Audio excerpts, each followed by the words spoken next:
ক্ষমতা ছেড়ে শেখ হাসিনা ভারতে পালিয়ে যাওয়ার পর সম্প্রতি একটি সংবাদ মাধ্যমে কথা বলেন আওয়ামী লীগ সরকারের সাবেক স্বরাষ্ট্র প্রতিমন্ত্রী তানজিদ আহমেদ সোহেল তাজ।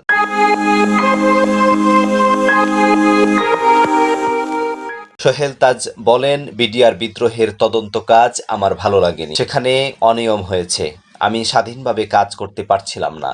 একটা পর্যায়ে পুলিশের ঊর্ধ্বতন কর্মকর্তাদের নির্দেশনা দেওয়া হয়েছে স্বরাষ্ট্র প্রতিমন্ত্রীর কথা না শুনতে। তারা আমার কথা শুনবে না, কিন্তু আমাকে আবার এই পদে থাকতে হবে। সুতরাং আমার মনে হয়েছিল আমাকে এবং আমার পরিবারকে ঢাল হিসেবে ব্যবহার করা হবে।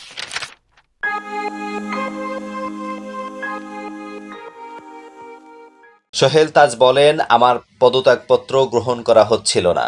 এরপরেও পদত্যাগপত্র দিয়ে যুক্তরাষ্ট্র পরে সেখান থেকে শেখ হাসিনার সঙ্গে ফোনে কথা বলেছি, চলে যায়।